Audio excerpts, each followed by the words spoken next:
Assalamu alaikum dostlar. Videonun başına kayırılı жаза кетейин дедим элем. Азыр кичине кеч кирип кетти. Жакшы эле көрүнүп атат болушум керек. Туугандар, бизге жалоп менен KFC боюнча видеолор түштү. Анан ошол жака бардык, барып кирип чыктык. Тилекке каршы алар мыйзамды сыйлаган жок.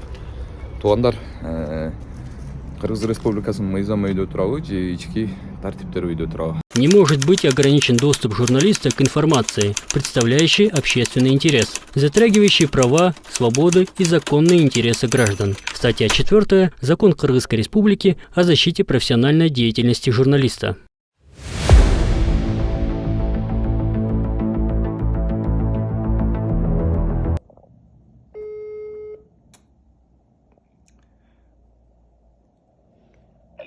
Assalamu alaikum aka.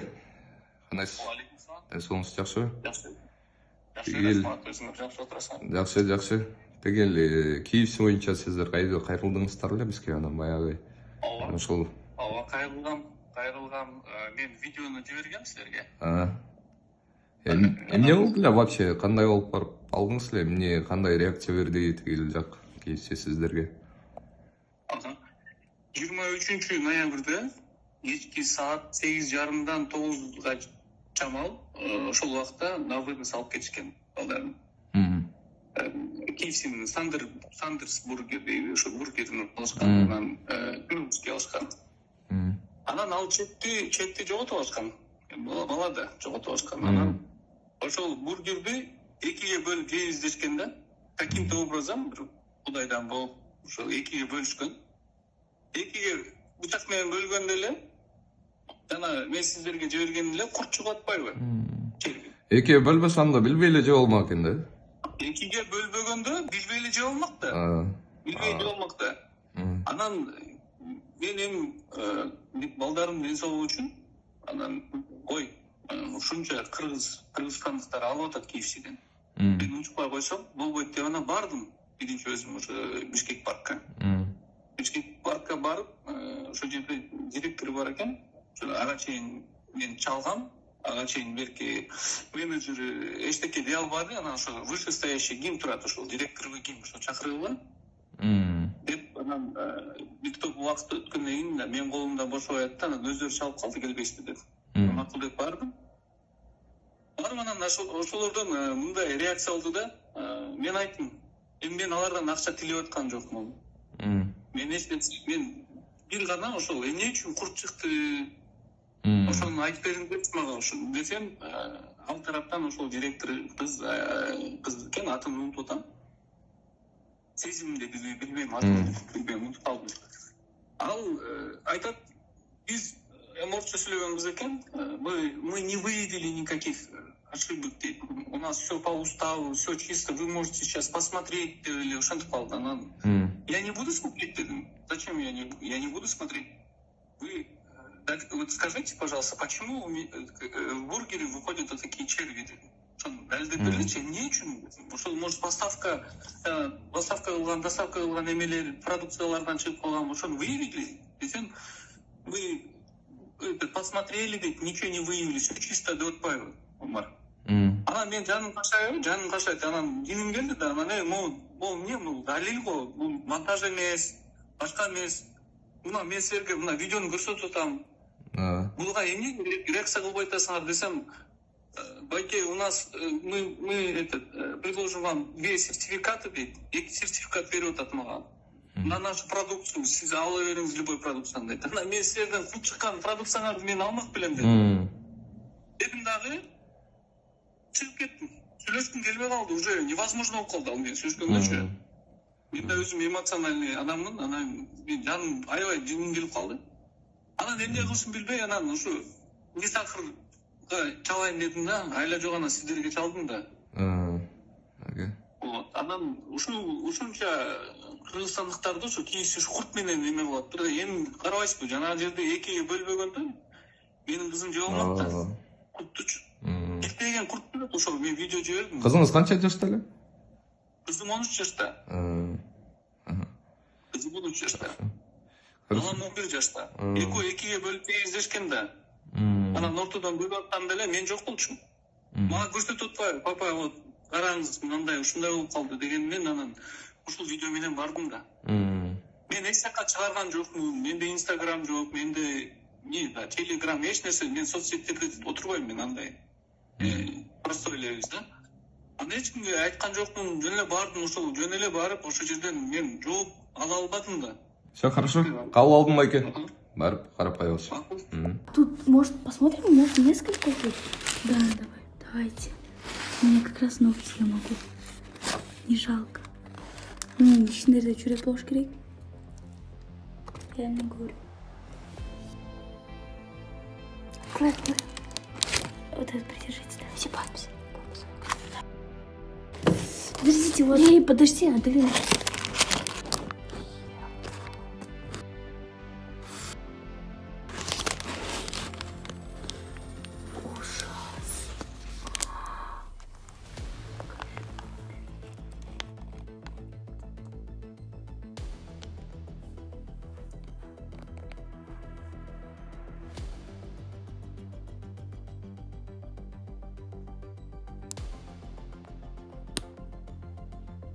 Курт жүрөт го Аделина.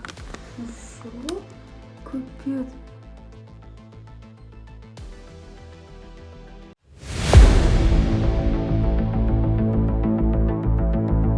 Здесь есть дверь, в которую нельзя заходить не сотрудникам КИСи. Почему? А если вот здесь по законам Кыргызской Республики, я вам говорю, здесь потребитель, если хочет посмотреть, каких пища готовится блюдо, они могут сюда зайти и посмотреть. Почему? Заходить. Это должно быть согласовано. Есть закон о защите прав потребителей, девушка. Я вам повторяю, если бы я бы не знал бы, я бы не говорил бы вам. А bu araştırma alбайсыздар. Өзүңөр деле билесиз. Наги, сайкалды. Келсеңиз. Бул боюнча биз каршылыкта көрсөтө Вы албайбыз. из ГБР, да? Мы вызвали вас. ГБР эмес. ГБР эмес. Контрольный кнопка. Это не ГБР. Өзүңүздү деле көрөт тастап, маалыматтарды. Теперь вы поняли? Сотрудник милиции, представитель милиции вам говорит. Я переговорю с руководством по этому поводу. Хорошо, все, теперь вы поняли? Директорга. А, сиз билесиздер. Жолдо байкелерди ора кылып чакырып бербейби.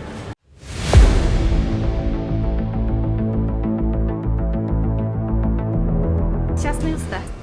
Анан биздин руководстводан Частная собственность под общественное место да, туралы. Статья 4 закон Кыргызской Республики мне разрешает сюда заходить. Да.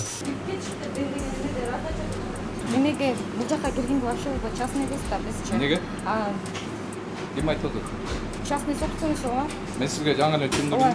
Жок түшүндүрдүңүз, бирок биз деген азыр Я еще раз говорю вам, статья 4 закон Кыргызской Республики. Кыргыз Республикасынын өзүнүн мыйзамы бар. Ошол мыйзам менен жашайбыз бүт баарыбыз. Туурабы? да, бирок бизден деген руководстводон ушундай чечим келген. Биз Ошолорда Кыргызстанда жашайбы? Кыргызстандын бир эле мыйзамы бар. Ошого башыйсыз керек да баарыбыз деп. торговый центрде арендатор катары элебиз да, бул жакчы. Я вам еще раз говорю, закон Кыргызской Республики. Ал сиздин өзүңүздүн правилаңыз, ал мен барып сизден разрешение алышым керек. Өзүңөр чыгарып алган правила да. А биякта Кыргызстан закону турат чоңуз. Ошону түшүндүрүп жеткизе албай атам да сизге. Түшүндүңүзбү?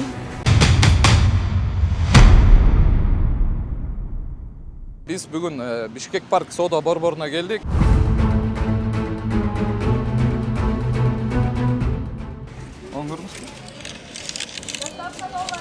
Руководство Кыргызстан деди да. Кыргыз Республикасынын мыйзамы боюнча мен бул жерге киргенде окуум бар. Туугандар ушундай автомат менен келишет да бизге. Так как вы здесь сейчас на данный момент, вы можете им объяснить, ага чейин жеткирип берет, то, что Кыргыз Республикасынын мыйзамын сыйлагыла депчи. Как я потребитель, я могу зайти и посмотреть, как готовится мое блюдо. Эмнени жашырып отурсуңар, байке? Билесиздер, по-любому кирет. Ушуну түрсө кантип өнүгөбүз байке?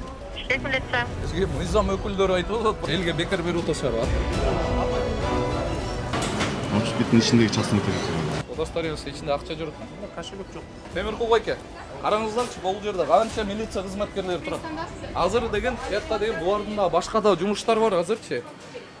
Көптөгөн кылмыштуулуктар бар шаар боюнчачы. Ошонун баарын убактысын алып атасыңар азыр. Кыргыз мамлекетинин территориясында болгондуктан Кыргыз Республикасынын мыйзамы биринчи орунда туруш керек. Правило превыше всего стоит или закон Кыргызской Республики байке? Ассаламу алейкум достор, биз бүгүн Бишкек парк соода борборуна келдик. Бул жерде KFC деген тест атын бар, барыңыздар билгендегидей эле. Ал жактан бизге видео кайрылуу менен кайрылды. бул жака видеону коюп коебуз. Азыр кирип ошол ичинде эмне болуп атат, эмне үчүн жанагындай тамак ашынан курт чыгып атат, ошону билгени келдик да.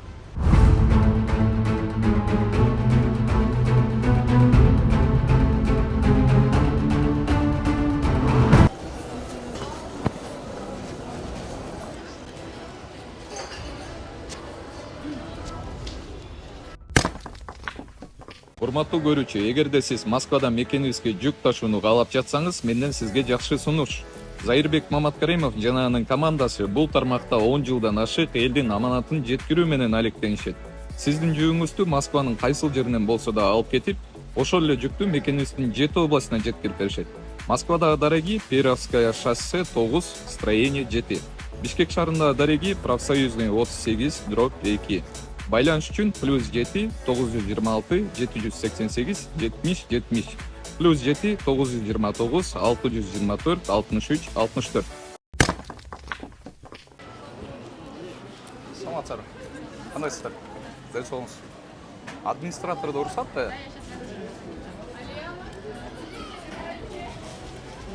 Достор, ошол KFC-ден алып кеткен. Биз азыр да бир жолу кайталып коеюн, Бишкек баратабыз. Сиз менеджер бе? Атыңыз? Темиркул. Кандайсыздар? Омар Даданов, Ниса Карберич. Тиякта ачык болсу байке? Тиянан бара алайык. Биякта элдер көргөн.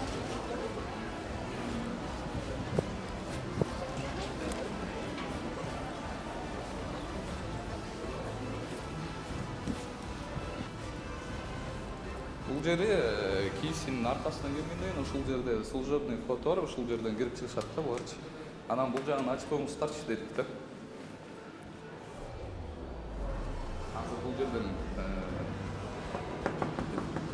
чыгабыз деди. Чыккыча азыр бир сыйра билесиздер да ичин тазалап жыйнай бериши мүмкүн да. Ондай код пароль коюп коюшат, ошону басып туруп анан киришет да. Достор, чыккыча айта кетчү нерсе, мына кызматкерлер үчүн кирүүдө жазылып турбайбы, анан служебный код деп жазылып турат, ресторан, KFC. Ушундай баягы публичный оферта деп коет. Бул деген реклама жаатында, мисалы, информационный доска болсо, кыргыз тили эң биринчиде туруш керек ар дайым. Андан кийин анан орус тили боло берсе боло берет да.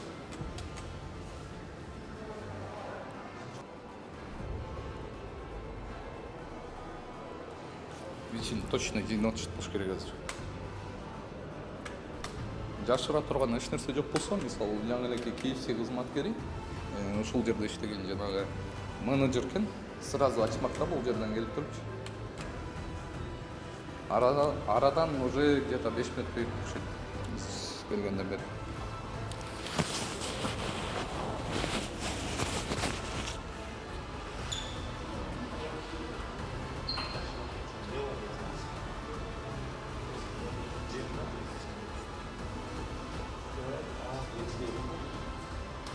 Кайра тигил жандарыбыз.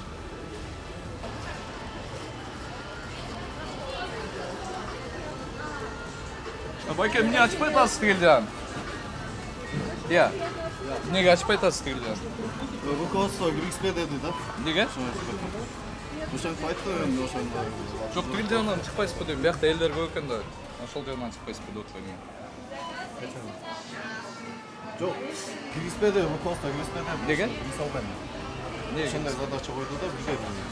İçine киргизбе деди. Siz bilesizби Кыргыз Республикасынын мыйзамын байке? Келсеңиз бери. Менеджерсизби? Ошоңуз менеджер чакырып коесузбу?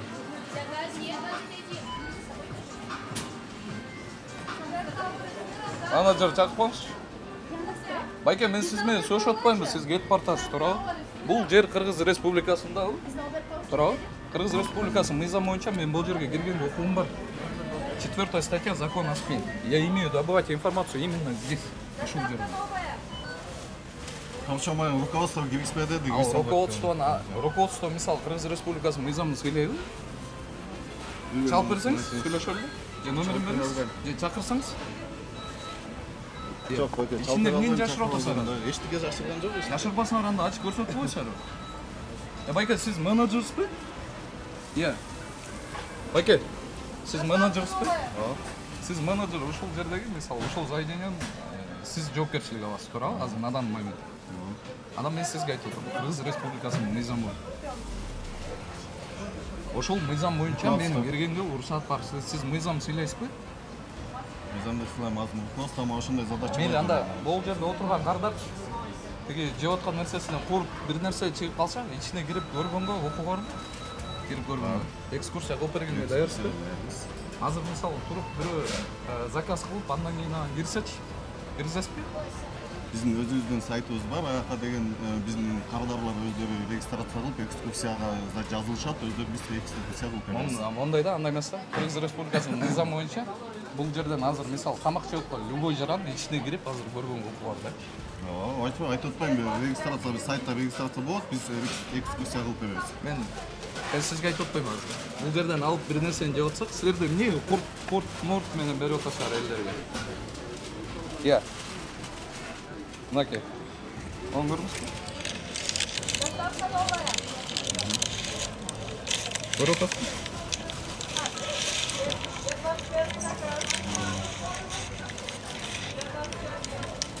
Көрдүңүзбү? Билесизби? Бул боюнча комментарий бере албайм эчтеке. Кантип бере албайсыз? Апай ушул жердин жетекчиси ол Темиркул, э? Темиркул байке. Кантип комментарий бере албайсыз? Пештеке бере албайт. Анда ачыңыз анда көрсөтүңүз мага. Кандай акыбалда тамак жасап берип атасыңар? Эмне кылып атасыңар? Мындай биздин кардарларга экскурсия кылып бергенге Закон о защите прав потребителей деген мыйзам бар бизде. Эректөөчүлөрдүн укугун коргоо мыйзамы. Азыр бул жерден бир нерсе сатып алгандан кийин кирип көргөнгө укугу бар. Негизи кандай жазалып аткан? Ошону мага как кардар катары азыр көрсөткөнчү. Мен сиздин кардарыңызмын. азыр эмеде жок. Киргизе албайм азыр. Эмне киргизе албайсың? Эмнени жашырып атасың? Жакшырган эчтеке жок, азыр просто мага руководство ошондой закладча койду. Руководство чалсаңыз анда деп атам. Сиз бул жерде кызматкерсизби, туурабы? Анда чалсаңыз руководство. Болду, байке. Чалсаңыз? Сөз бүткүлүш. Эмнеге? Я. Байке, Темиркул байке, келсеңиз. Эмнеге? Эмнеге? Болду, атыңыз ким? Умар. Болду, сөз бүттү, мен бүтүп эле. Эмнеге? Ким болду? Сиз бул жердин жетекчиси, мен сизге факты көрсөтүп бердим, мына. Умар Заданов, Исахович. Берсеңиз? Байке. 159 заказ. Ладно, давайте. Заказ кантип берет бияктан? 21. Заказ. Заказ бересизби? Кошо болсаң өзү берсеңиз болот. Азыр. Бул жерден заказ калса азыр.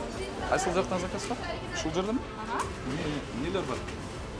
Крылья бар, стриксы бар, наггетсы, бургерлер. Тиги видеодо эмнелер? Подок беле? Бургер бар? Бургер бериңиз. Качалы? Бирөө. Кандай бургер бересиз? Сандерс, шеф. Мондай. Огурту көрдүңүзбү? Ушундай бургер барбы? Бериңиз. Биг Сандерс сизге заказ кылайын деп атасыз, да? Заказ кылайын деп атасыз. Мен бақты? Телефон. Беріп телефон машинада кімді? Оригинальный острый? Ты көрдің тазалап там арқы. Оригинальныйлер. Меня не снимайте, пожалуйста.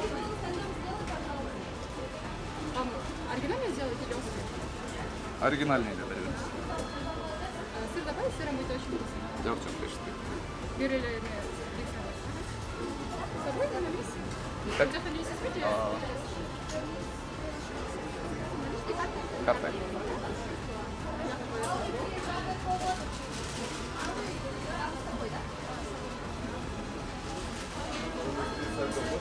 Мен ақшам бар болду екен. Бар екен.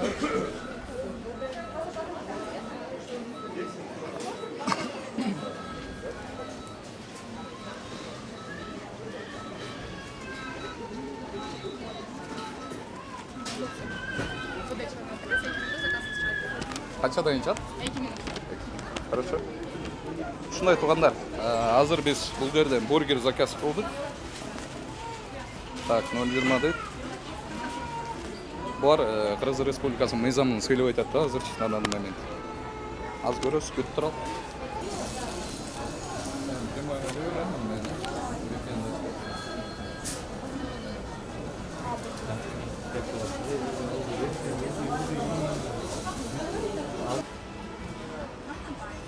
Темиркул байке, байланыштыңыздарбы? Байланыштыңыздарбы? Иә.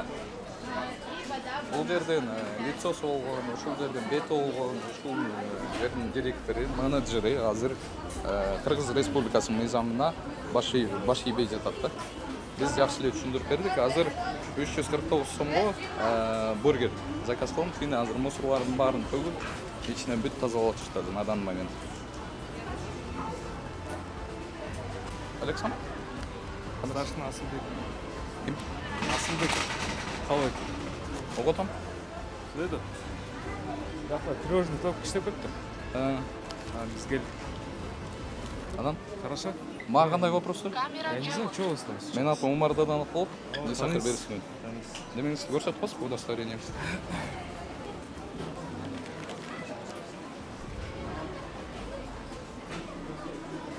Лишний предметтерді алып қос. Айтпам шарт. Негізі старшинасы Асылбеков. Так, Асылбеков, Қалай? Қалыбек 2027 жылға чейін, Бишкекспе, охрана тұрбай, бәға? Не оқиды, не осы? Кім чақырды сізді? Жақта тревожный кнопка басты біз келдік та. Ошо, кім чақырды сізді?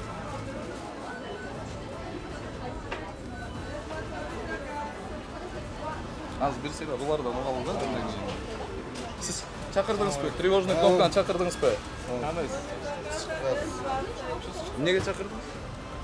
Бияқ бойынша ошо чыккан болчу. Не ол? Түшүндүрмө албайсыз ба? Келіңіз, байке. Байке. Байке. Эмне бияк эмне тоноп отабызбы? Эмне бирдеке кылып атабызбы? Мындайда азырчы байке. Биз азыр жүзөккө чалабыз. Анан немени чакырабыз да, милиция кызматкерлеринчи. Эми так как вы здесь сейчас на данный момент, вы можете им объяснить, ага чейин жеткирбеле то, что Кыргыз Республикасынын мыйзамын сыйлагыла депчи. 4 статья закон о СМИ, мен ушунун ичинен азыр информация тапканга менин акым бар да. Кирип туруп. Түшүндүрүп бере аласызбы буларды? Сөзі азыр, Көтүп туралыбы же кетесизби сиз? Жоқ, мен кетпеймін ше. Биздин заказ эмне болду? Биз азыр бул жерде заказ кылып койдук эле. Ар жагынан карап көрчү. Карасаң? Же берсең мен өзүм. Можно? Боо качан чыгат? Чек керек мага.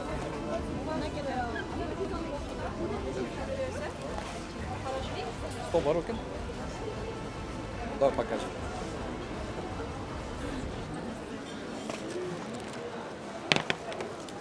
Туғандар азыр моны алдық та, жана видеодогудай, э? Я Ули, көрсөң? Жана видеодогудай, э? Шунун ичинен мынтип кармап туруп, ачканда курттар чуркап жүрөт да, ичиндечи. Эми азыр надан момент жок да андай, э? Оларда. Иә.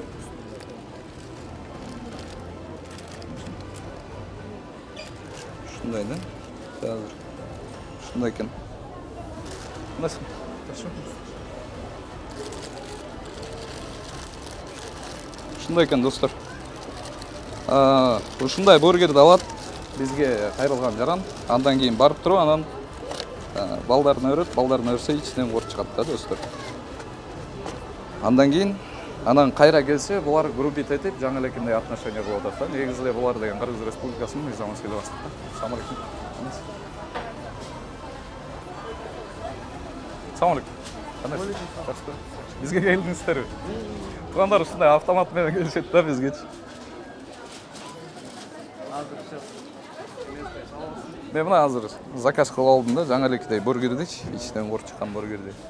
Я вот, например, азыр мен киргиз десем, киргизбей атышат булар ичинечи. Азыр мен муну официально сатып алдым да.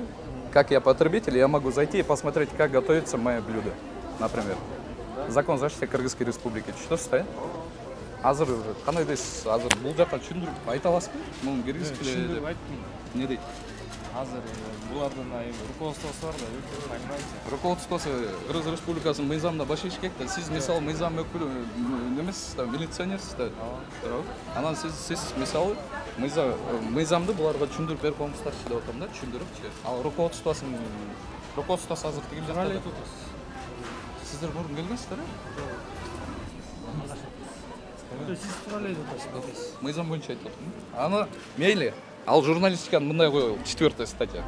Закон защиты прав потребителей, мен оны сатып алдым да, еріп көрген оқуым бар да. Қандай жазалып отқан. Ошоны түсіндіріп қойсыздар ба? Түсіндім. Келсеңіз. Байке, келсеңіз.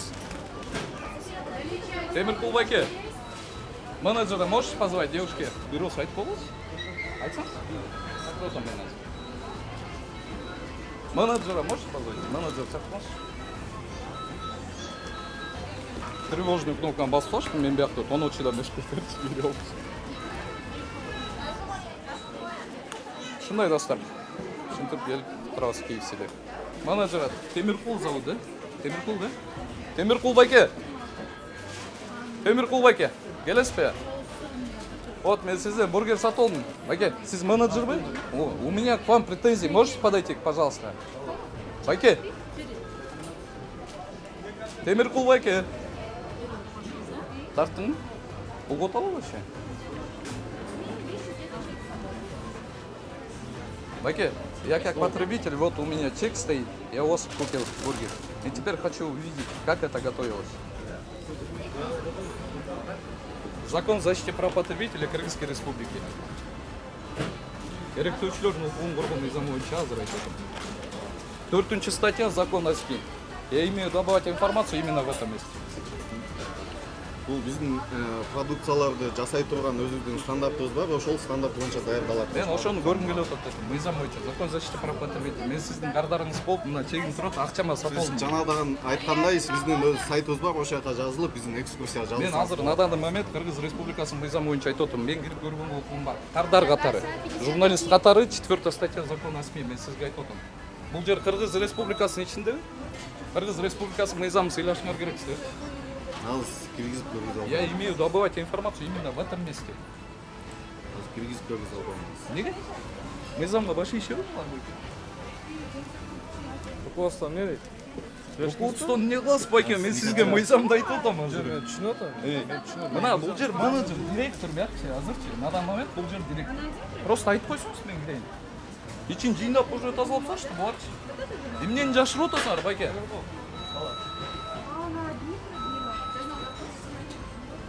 Байке, чакырбайсыздарбы?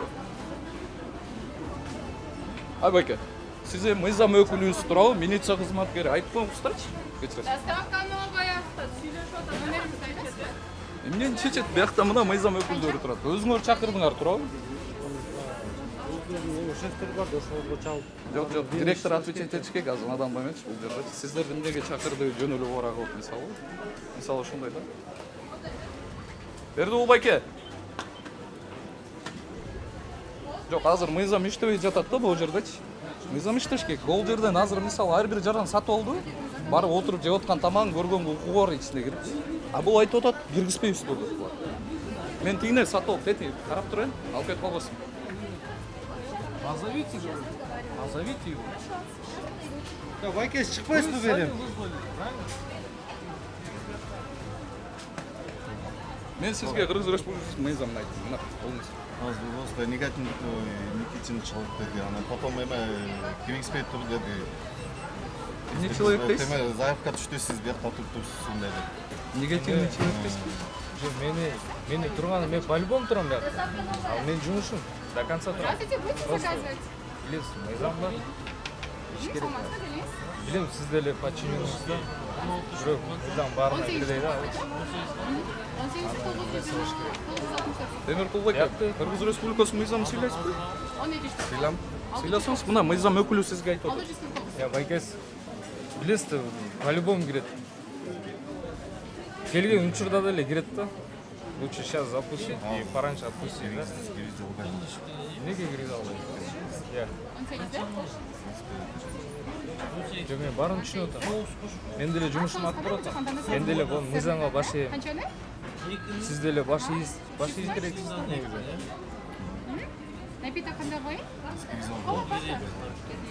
Мыйзамга баш ийбейсизби ошондо? Сиз эмнени жашырып атасыз? Анда киргизип экскурсия көрсөтүп койгула берсиңер. Курттар менен тамак берип атасыңар өзүңөр.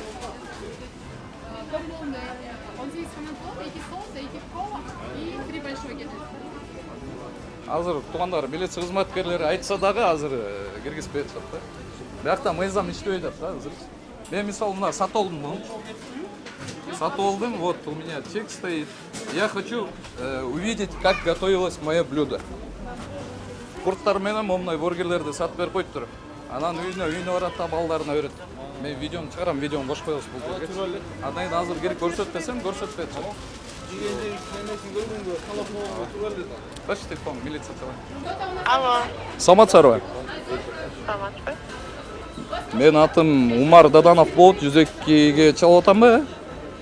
Алло, Не сахар берүүсүнө чалып атам эже. Аха, угатам. Бишкек парк Киевсе келгенбиз. Ошол жерге жиберип коебузбу сотрудниктерди? Бишкек парк? Киевсе. Киевсе? Алдафам жолдот? Бул жерде мен деген бургер сатып алгам, андан кийин ошол бургерим кандай жазалап атат, кирип көрөйүн десем, көрсөтпөй атышат буларчы. И по закону тоже 4 статья закона о СМИ вообще болбой атышат булар. Кызматкерлер керек болуп атат жардамга. Мыйзам өкүлдөрү керек болуп атат. Все, милиция кызматкерлерин чакырып коюп, туугандар азыр күтүп атабыз да бул жерде. Чоңуз, сиз кассирби? Чоңуз, вы же кассир здесь, правильно? А можно увидеть, как готовилось мое блюдо? Менеджера можете позвать тогда? Өзүңүздөрдүн тамак жеп аткан нерсеңизди кирип көргөнгө толук укугуңуз бар да, кирип кандай жазалап атканын көргөнгө. Анан 4 статья закона о СМИ не может быть ограничен доступ журналистов к информации деген да бар да. Кирип биз кандай жазалап атканын, элдерге кандай тамак жасап берип атканын көргөнгө биз укуктуубуз. Азыр кайра милиция чалып атабыз. Бай айтпой болсо кечке күтүп тура бересиң. Туугандар, Бишкек парк нече ай ссылка. Жилетке ийгем. Бишкек милиция. Саламатсыздарбы? Саламатсызбы? Мен атым Умар Даданов болот, сиздерди чакырганбыз да. Такыр ответ жок болуп атат. Эч ким чалган жок бизге. Чалып коюшчу эле го, ошо эч ким чалган жок да. Жок, азыр чалат, Все хорошо. Азыр бул жак милиция кызматкерлери түшүндүрүп алалычы дейт да. Киргенге болот депчи. Не болдуңуз, байке? Байке, мен эч нерсени жеп албайм, эчтеке кылбайм, бул жерди сындырбайм. Кирип мага экскурсия кылып көрсөтүп берип коюңуздар. Мен сизден тамак сатып алдым, байке, жаңы эле. Темиркул байке. Темиркул байке, мен сизден жаңы эле тамак сатып алдым. Кирип мен көргүм келип атат. Мен эч нерсе кылбайм. Берсе да көрсөтүп койгула, Кыргыз Республикасынын мыйзамына башайып койгула. Бул жерде азыр көрүүчүлөр көрүп атат, азырчы камерадачы. Түшүнүп атасызбы? Мен эгерде айтсаңыз, окусаңыз, мен эгерде мисалы мыйзамды билбесем, эгерде кирүүгө мүмкүнчүлүк болбосо, мен айтмакмын, мен анда айтпайт болчумун сизге эч нерсе депчи. Биз 6-7 жылдан бери ойноп жүргөн жокпуз да, не сахар долбооручу. Сиз түшүнүп атасыз да, байке, туурабы? Мыйзамга башайып коюңуз, как директор катары ушул жерде. Мыйзам өкүлдөрү да айтып атат, жакта милиция кызматкерлери да айтып атат. Сиз укпай атасыздар. Ошону жүрсөк кантип өнүгөбүз, байке? Кыргыз элин ойлойсуздарбы? Байке. Ушинтип кетип калып атат. Канас, соңуз. Yok belki. Siz çakratma? Düzekten mi? Yok direkt çakırsalar mı? Siz kaç? Ben bir yakında da patlayana soğuk. Айтсақ оқпайсыз? Менеджерлеріне. Такыр, менеджер да оқпайды. 4 статья закона о СМИ мені киргизип койгула десем да. Анан мен бул жерден тамакта сатып алдым да. Мен мыйзам боюнча кардар катары керектөөчүлөрдүн укугун коргоо мыйзам боюнча да кире алам мен. Анан 4 статья закона о СМИ боюнча да кире алам. Булар мыйзамды сүйлөп айтат. Бул жерде менеджер бар экен, чоңдор бизди киргизбей деп айтыптыр. Умарды киргизбей деп айтыптыр да. Ошол. Мен айтып көрейін, болбосо азыр Зекине кызматкерлерин. Зеке чалдык, аларды күтүп атасыз. Менеджерлер сүйлөшүп көрейин. Карап ким экен? Сиздер берсе айтпай аласыздар го, окпай атса. Девушка, можете позвать менеджера? Біз бияқта тұрғандан бері уже 1 сағаттан ашып кетті ғой. Ичін барын жайнап салсын. Бұл жерден бір қарадар сатып алады бургер. Үйін алып барып балдарының өрсе жеп жатса, ішінде құрт басып кетті. Анан мен келіп бұл жерден көрсетіп қоюға десем, пульттің бұлар чақырып салып тұр. Охрана емес бұлар. Мен böyle tonopça бірдікесін сындырып жүрмін. Қандай Дежурный тергеуші. Жақсы. Қаныбеков Зоғар. Сіз мұрын келгенсіздер, е, бізге? Кімдес? Қаныбеков Зафар, е? Зафар, е? Қаныбеков Зафар. Мен атым Умар Даданов. Не сахар берушінің. Танимыз. 4-я статья закона о СМИ баяғындайлы. Я имею добывать информацию. Вот здесь именно. Анан как қардар қатарыдағы біз чебаге. Қардар қатарыда мына бұны сатолдық. Бургер сатолдық. Чегі бар, бүт бар. Мен тамам мынандай жазалып отқан, мен көрген оқуым бар, азыр кіріп че. А бұлар кіргізбегіледі отыр. Омарды кіргізбегіледі руководство сошаттайды. Сіздер бұл жердің азыр Умар ошол күйінен менеджер байқа жүріп, ошол айтып қойсаңыздар. Сіз арыз жазыңыз.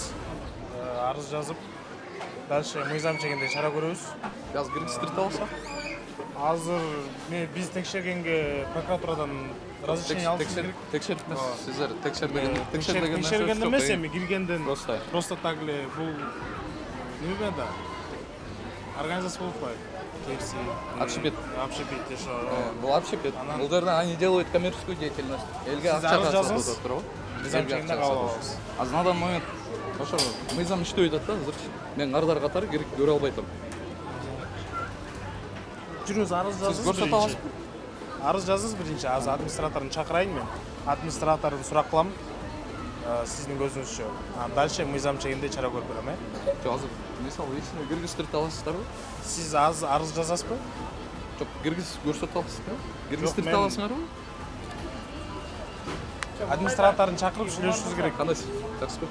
Сиз да келгенсиздер, э, мурда? Бул жерде азыр жердеги баягы достор, биз чакырган милиция кызматкерлерин баары эле тааныш болуп калдык, көптөн бери келип эле.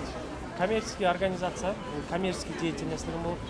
Ошонун негизинде биз мисалы бул жерге кирип, бул текшерүүгө же болбосо бир деятельность кылганыбызды пока мыйзам жол бербейт.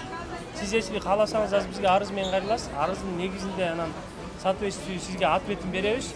Если ага каалап алсаңыз, бизден жогорку инстанцияга кайрылсаңыз болот. Азыр бул жерде биз кирип текшерүүгө бизге мыйзам жол бербейт. Мен сизге айтып атам, азыр на данный момент бул жерде Кыргыз Республикасынын мыйзамы иштебей атат. Бул ошо коммерческий деятельность болуп атпайсызбы? Булар коммерческий деятельность кылып, бекер тамак берген жок байке. Акчага сатып атат. Туурабы? Анан мен булардан тамак сатып алдым. Мен азыр кирип көргөнгө керектөөчүлөрдүн укугун коргоо мыйзамы боюнча кантип мен тамагым жазалып аткан көргөнгө мен укугум бар. Азыр надан мынакей чек турат, полностью жеке жактары да бар, жеке жактары да бар. Өздөрүнүн правиласы, ал ички тартип. А булар Кыргыз мамлекетинин территориясында болгондуктан Кыргыз Республикасынын мыйзамы биринчи орунда туруш керек.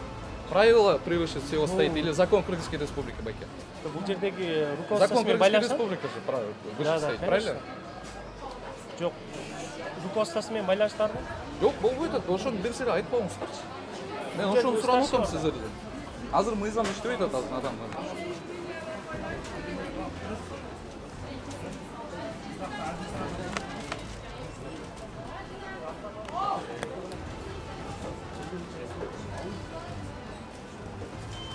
Кин это бала менеджер. Ким качанбы? Темиркул аке.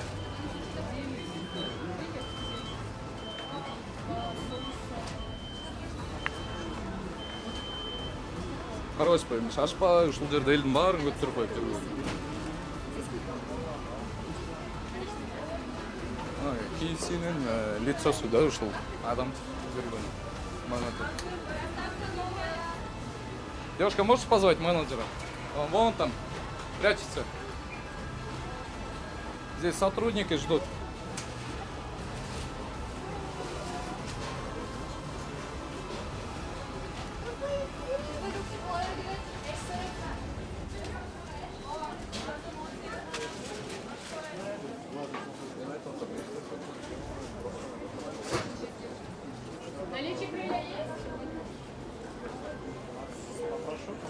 Сизге мыйзам өкүлдөрү айтып атат байке. Кыргыз Республикасы мыйзамы азыр иштебей атат надан момент. Сиз киргизе албайм дегениңиз менен ички тартиппи? Мыйзам өйдө турат. ошондой киргизе албайм. Эмнеге? На что вы ссылаетесь? Кайсы закон? На какой закон вы ссылаетесь, эти? Частный территория. Общепит, да. Общепиттин ичиндеги частный территория. Вы же делаете коммерческую деятельность, элге бекар берут асару, акчага сатып атпайсыңар, туурабы? Эл алып атпайбыз. Ошого Киргизе алсаңар, киргизе албайсыңар. Умарбайга арыз жазып бериңиз бизге. Мыйзам чегинде чара көрөбүз, хорошо?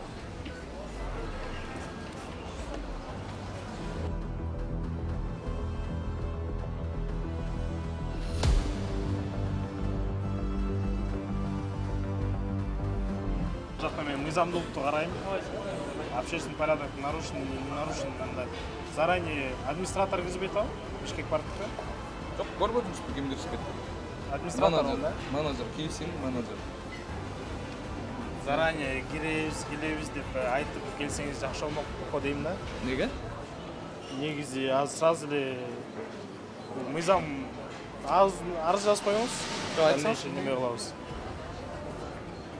Да, арыз жазып коюңуз Умарбай. Жок, айтпайсызбы? Айтып коем, арыз жазыңыз. Жок, заранее айтып, эмнеге биз бияка заранее келишип? Мен сизди алар киргизбейм десе, мен сизди жүрүңүз деп күч колдонуп киргизе албайм. Эч кандай күч колдонуп неме кылып бул жакта мыйзамдуулукту эле карап бере алам. То что урушуп кетпейсиңерби, сөгүшүп кетпейсиңерби, ошолорду эле карап бере алам. Анан калганына жооп бере албайм. Азыр надан мен айтып атпайм. Сиз арыз жазыңыз. Мыйзамы иштебей жатат. Ошо, арыз жазыңыз. Иштебей жатат десем, сиздер айтып атасыздар, азыр деген бул жерге айтып туруп берсең болмок. Сизде деле Мен айтып атпайм, кардар катар. өзүңүздөрдө деле закон журналистики деген бар да, Кардар катар. Мен керектөөчүлөрдүн мыйзам коргоо. Мыйзамды айтып атам, тигине кардар катар. Мен сатып алдым. Анан ошону кандай жазалып атканын мен көргөн окуум бар. Ооба. Сизди киргизбей атабы? Көргөн Азыр окуум бар, киргизбей азыр атат да, киргизбей атат. Анан Умарбай сизден жардам сурап атам мен. Кардар катар сурап атам азыр. Надан Арыз жазып коюңуз. А. Мени киргизбей жатат ушундай жерге. Мен алардын эмнесин сатып алдыңыз? Тамагын сатып алдым, бургерин сатып алдым. Бургерин сатып алдым. Кандай бургер? Бул бургерди кайсыл продуктадан жасап атат, ошону билгиңиз келип, кантип жасап атат, туурабы? Ошолорду билгиңиз келип кирейин деп атасыз да. Ошого киргизбей атабы сизди? надан момент киргизбей атат азыр. Азыр арыз жазып коюңуз, мыйзам чегинде чара көрүп беребиз. Ошо. Азыр арыз жазыңыз. Арыз жазыңыз. Жок, сурап атпайм, ошо арыз жазардан мурун мен билишим керек да, эмнени сиз киргизе аласызбы? Ошентип арыз жазайын. На данный момент деп жазам, анда мыйзам иштебей атат. Мага, мисалы милиция өкүлү мага жардам берип коюшкулачы деп. Туурабы? Андай укугум жок байке. Сизди киргизип, тигилер киргизбейм десечи. Жок, кардар катар. Азыр булар коммерческий деятельность кылып атат, акча таап атышат буларчы. Элге бекер тамак берген жок, ошондо айтып атам мен. Ошо Жардам бере аласыздар? ошо мен сизди күч колдонуп киргизе албайм. Антип киргизе албайм байке. Анда смысл анда заявление жазып. Киргизе албасмын. Дальше чара көрүп беребиз да. Азыр убакта сразу чара көрүлүп берилет деген нерсе эмес да бул жердечи. Арыз менен кайрыласыз. Ошол арыздын негизинде сизге ответ берилет. А бирок жеке жактарды текшерүүгө азыркы учурда милициянын укугу жок. Ал үчүн текшерүү үчүн мен текшерүүгө деп айткан жокмун мен байке. Мисалы сиз айтып атасыз мыйзамдын негизинде деп атасыз да. Бул жеке адамдын өзүнүн территориясы, өзүнүн имуществосу, ал ар бир адам жаран киргизбей койгонго укугу бар анчы. Сиз удостоверениеңизди көрсөтөсүзбү?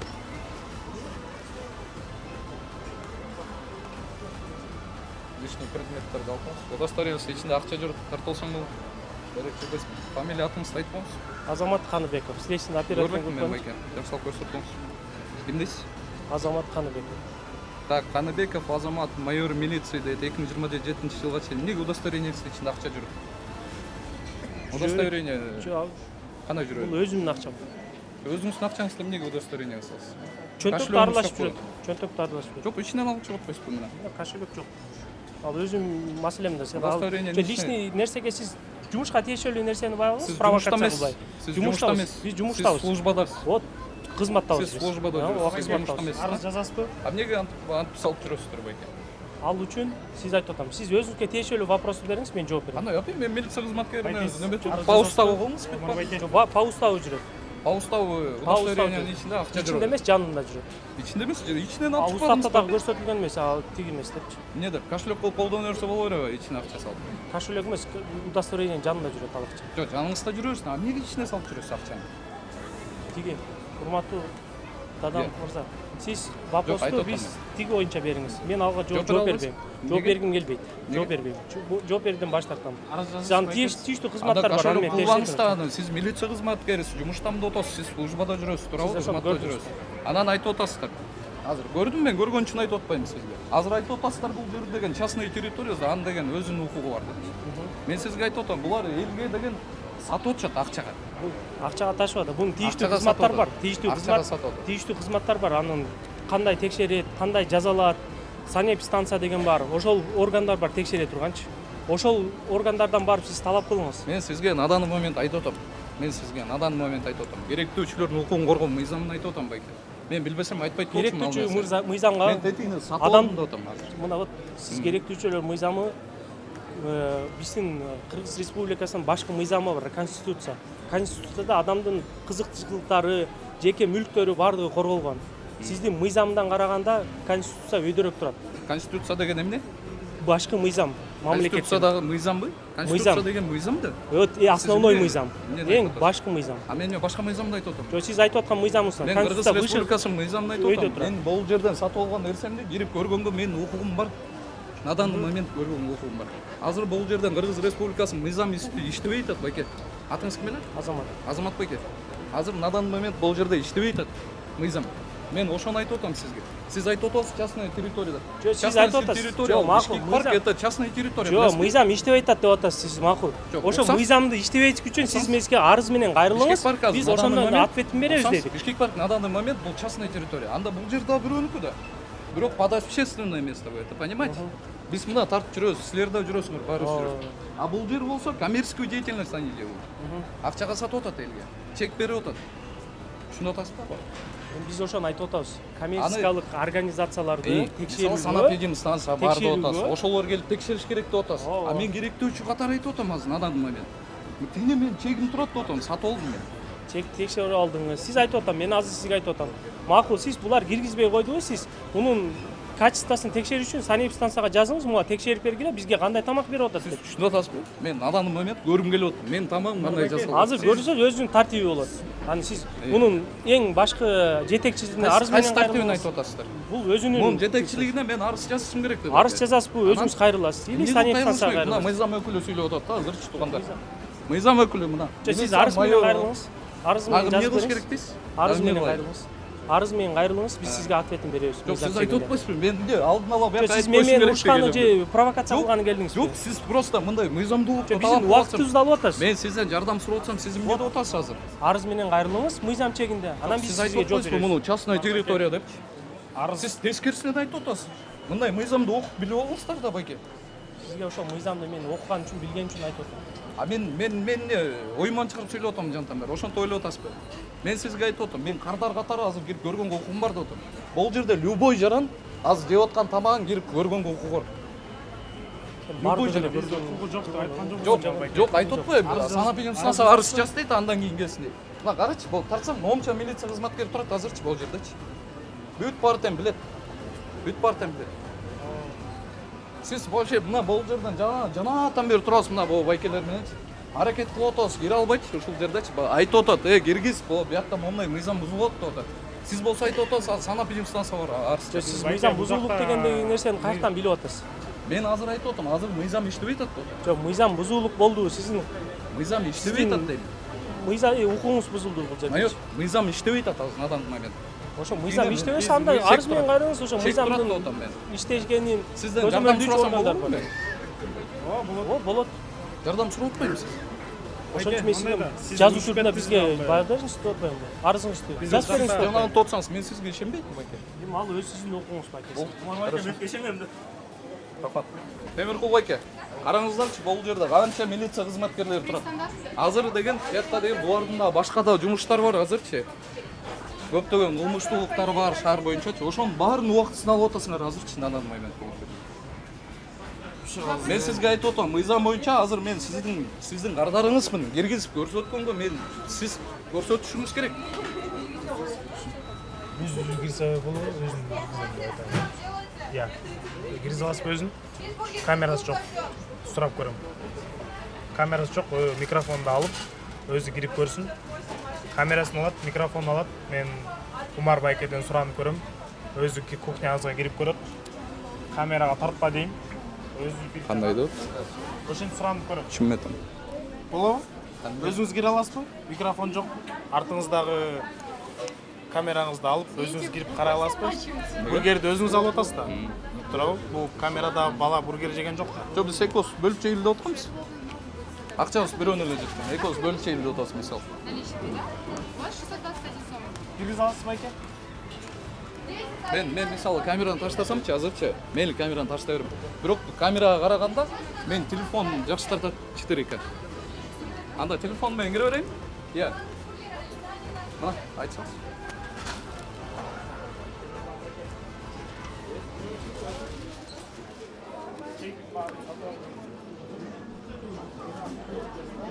Ушинтип милиция кызматкерлери суранып атса да киргизбей атат.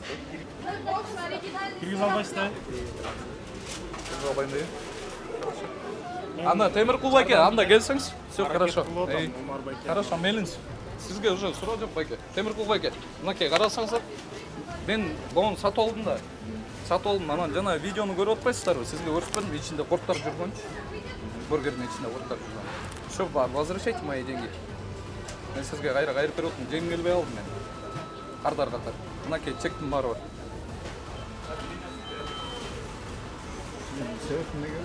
Себебин айтып атам мен, жанагындай корттар жүрөт сиздердикинде. Анан мен ошол видеону көрүп, мен жеңип келбей калды сиздин тамагыңызды. Кандай дейсиз? Кандай дейсиз, айтсаңыз?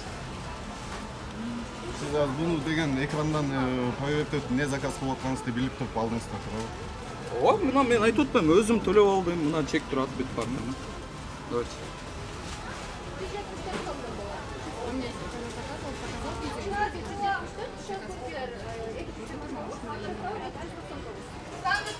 Акчамды кайрып берип коюңузчу, эртерээк убакыт албай. Темиркул байке.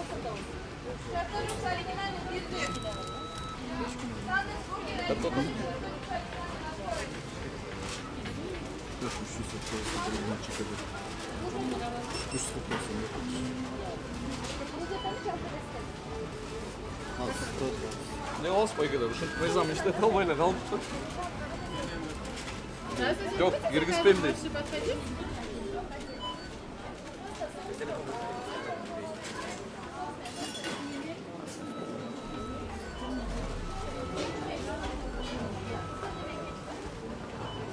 Азыр биз туугандар жана айткандан бери канча бир 5 мүнөт өттү. Дагы эле бербей атты азырчы мен акчамды. Бул да керектөөчүлөрдүн укугун коргоо мыйзамы да. Сизге мисалы тамак жакпай калды, кайра возврат кылганга менин укугум бар да, толук. Өзүмдүн акчамды алгам. Чоңуз. Темиркул байке. Мен акчамды кайрып берип коюңуз. Az bir minut.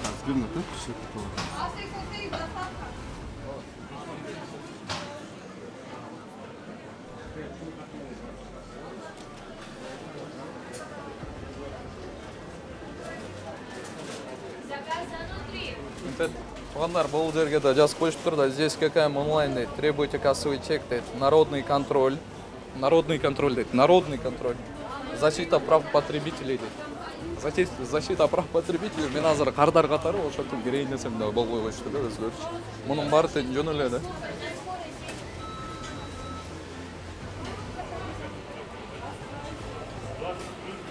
Эрдол байке.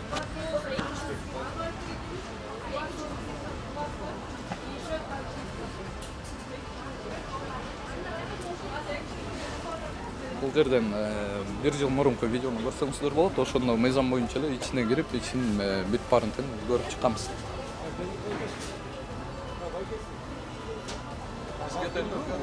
Бланк чыгап алайын, азыр бланк толтуруш керек да. Бланк толтурсаңызбы?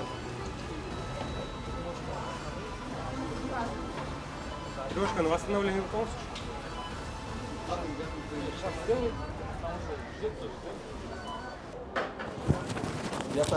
Неге азыр бербейсиз?